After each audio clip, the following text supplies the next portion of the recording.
So is this just for this semester? And next, this does not? They're taking the semester test right now, and would be, I believe, for your spring semester, if I remember.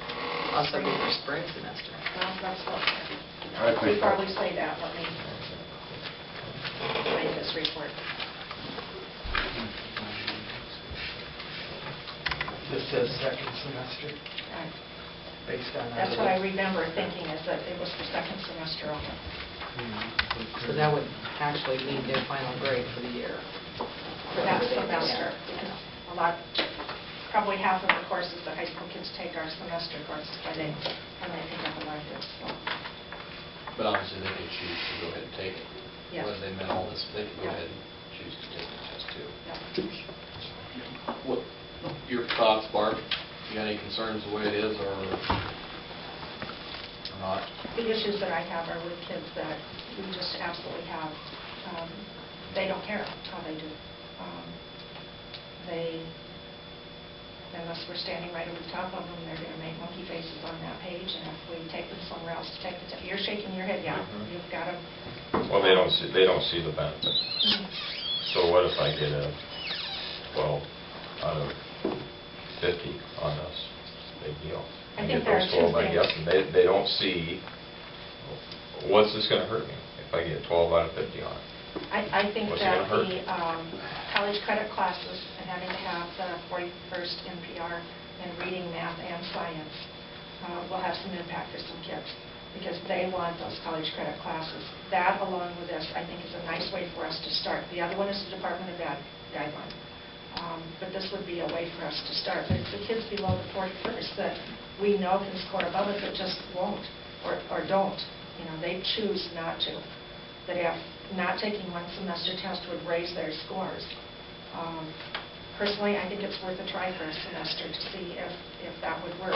You're going to get the data here before long because in 6 weeks we'll have data back from my kids and we're going to know how many kids there was some change in.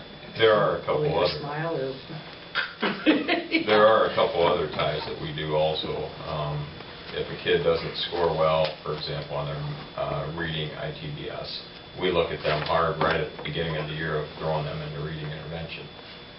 Second chance reading, I think, at the high school is done that It's all way. based on 2 of the last 3 years. ITBS and ITEST scores can lend you, and I shouldn't make that sound negative, but it's a mandatory 1 year, really your second chance to learn how to read at a high school level. So kids are staffed into that course as a result of what those scores might look like too.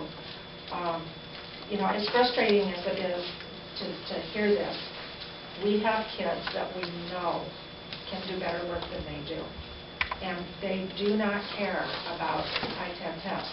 Now, that same kid can take an ACT that they know has, in their mind, has some sort of significance.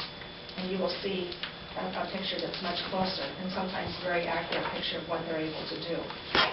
We really think that the Iowa Department of Ed saying you've got to be at the 41st NPR in reading, math, and science, and remember those are the 3 NCLB areas, that's really a smart move, just to raise the, you know, it's going to raise the level of consciousness of some kids who want to take dual credit classes. The Iowa Department of Ed didn't have to do that. That was their attempt as well.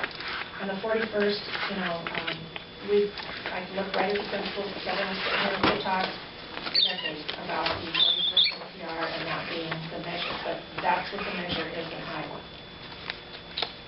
So. Is there a reason that the parent's signature is not on that sheet? I mean, I don't see it there, so what's to stop Johnny from signing it? I don't know. I bring that up for question. I don't know why it's not on there. And it sure could be added. I guess I might like to know if my work, if he could or couldn't opt out, and also have a say whether he could or she could or couldn't. I don't know. The way I read it now is they can get it, sign it, and you never know. What I don't know is if these would be mailed home to all parents, then I can't tell you that. But we can sure put a parent signature on it.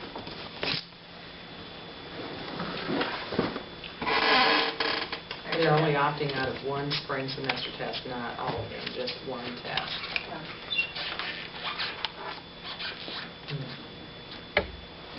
Any other questions, comments? When you go to administrative meetings, if you just brainstorm with other administrators and see how they've gotten one, because there are other schools, I'm sure, that have down this road, and there's some answers out there, but I don't know.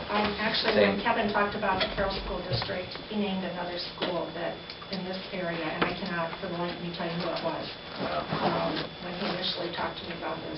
And I know that Carroll was one of them, but there was another school in the area whose opt-out policy is very much like this. Yep.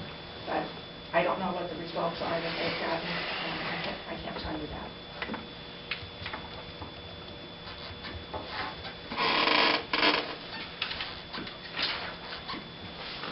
Well, I'm going to call for the question then, if there isn't any other comments.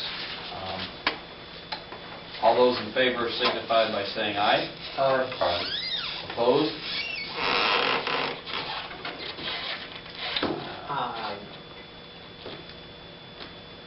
Well, I just don't know how I can do this and face my employees.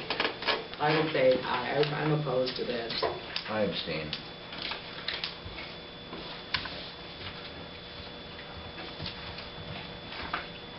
I will vote aye. I want to see it. I'd like to see it give a chance to work. Or not work. Preferably work. Let's put it that way. Motion passed.